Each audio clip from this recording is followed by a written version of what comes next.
Akhir pekan tanggal 8 Februari 2025 seharusnya menjadi perayaan bagi para pemain PlayStation. Beta yang sangat dinantikan untuk Monster Hunter Wilds dari Capcom dijadwalkan untuk diluncurkan. Call of Duty Black Ops 6 juga punya jadwal akhir pekan XP ganda. Namun, para pemain justru bertemu dengan frustrasi dan layar biru. Penyebabnya, gangguan besar pada jaringan PlayStation yang berlangsung hampir 24 jam. Gangguan dimulai pada malam tanggal 7 Februari 2025, mengirimkan gelombang kebingungan dan kekesalan di media sosial. Laporan awal menunjukkan masalah koneksi yang sporadis, tetapi segera menjadi jelas bahwa ini adalah gangguan besar. Jutaan pengguna PlayStation tidak bisa bermain game online.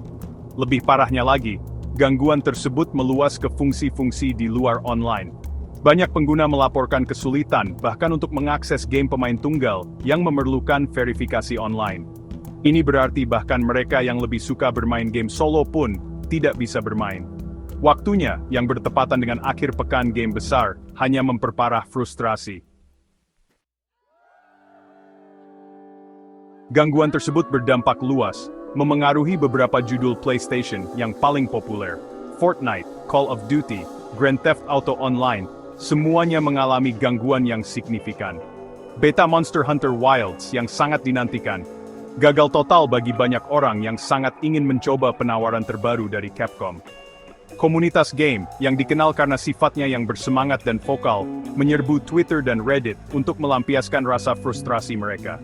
Tagar seperti PSN Down dan PlayStation Network Outage dengan cepat menjadi tren, menjadi tempat berkumpul virtual bagi para gamer yang tidak puas untuk berbagi keluh kesah mereka dan meminta jawaban dari Sony.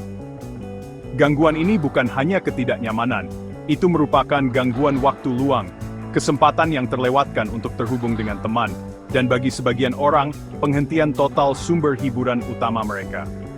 Di antara kritikus yang paling vokal adalah mereka yang telah merencanakan akhir pekan mereka di sekitar game yang terpengaruh. Jeff Thickman, seorang gamer dari Dallas, Texas, mengatakan kepada Polygon, "Saya membayar layanan ini setiap bulan, dan layanan ini terganggu selama akhir pekan. Ketika saya benar-benar punya waktu luang untuk bermain sangatlah membuat frustrasi." Perasaannya tergema di seluruh forum online, menyoroti harapan yang semakin besar untuk layanan online yang andal, terutama yang terkait dengan langganan berbayar. Ketika gangguan berlanjut hingga 8 Februari, Sony akhirnya buka suara. Dalam pernyataan singkat yang diposting di blog PlayStation, perusahaan mengakui masalah operasional yang memengaruhi jaringan PlayStation. Tidak ada penyebab spesifik untuk gangguan yang diberikan, yang semakin memicu ketidakpuasan di antara para gamer yang merasa dibiarkan dalam kegelapan. Pada tanggal 9 Februari, Sony mengumumkan bahwa layanan PSN telah dipulihkan sepenuhnya. Sebagai tanda permintaan maaf, perusahaan menawarkan semua pelanggan PlayStation Plus tambahan 5 hari layanan. Meskipun beberapa orang menghargai tindakan tersebut, banyak yang merasa itu adalah penawaran yang tidak sepadan, mengingat cakupan dan durasi gangguan, terutama mengingat dampaknya pada akhir pekan game utama.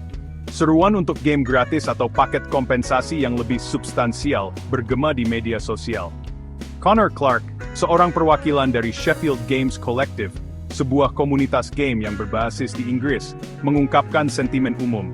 5 hari PlayStation Plus terasa seperti tamparan di wajah, katanya kepada Forbes. Gangguan ini terjadi pada waktu terburuk, berdampak pada akhir pekan yang penuh dengan acara dan rilis baru. Sony perlu melakukan yang lebih baik. Kata-kata Clark menggarisbawahi meningkatnya ketidaksesuaian antara gamer dan pemegang platform dalam hal gangguan dan kompensasi yang sesuai. Gangguan jaringan PlayStation pada Februari 2025 berfungsi sebagai pengingat nyata akan meningkatnya ketergantungan game pada layanan online.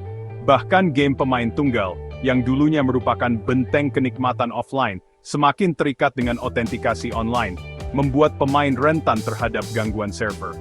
Insiden ini telah memicu percakapan yang lebih luas tentang keseimbangan antara konektivitas online dan pilihan konsumen. Meskipun layanan online telah memperkaya lanskap game, gangguan pada bulan Februari menyoroti potensi jebakan dari pendekatan selalu online.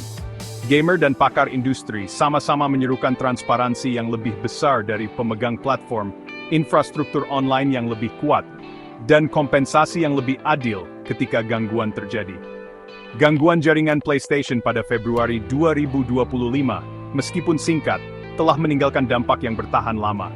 Ini telah mengungkap kerentanan sistem yang semakin bergantung pada konektivitas online, dan memicu dialog penting tentang harapan konsumen dan masa depan game di dunia yang selalu online.